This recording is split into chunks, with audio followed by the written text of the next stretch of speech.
Ito yung mga ano natin, mga bago nating deploy na protection agent, mga ID nila. Bosta Security Group. Yan. Bosta Security Group ID. So, bibigyan natin sila ng ID para at least po kasama po yan sa i-release natin na SDDO sa kanila. Yan. Kompleto po yan. Sarili rin tayong machine para dyan. Yun. Tapos yung next batch naman po, ayan po.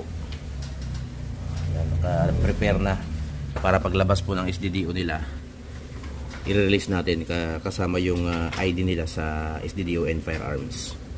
So yun.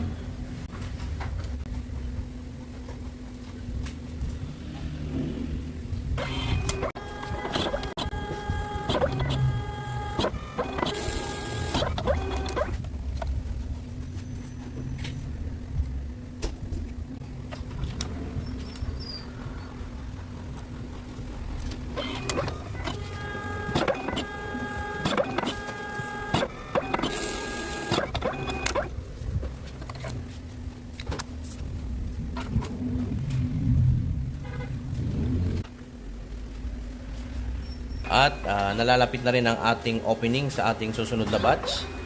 Sa lahat po ng interesado maging isang lehitimong protection agent or bodyguard, pasya lang po kayo dito sa opisina at mag-inquire po kayo dito sa office or pwede po kayong mag-message sa ating page para po sa inyong inquiries. Sasagutin po natin yan. Thank you.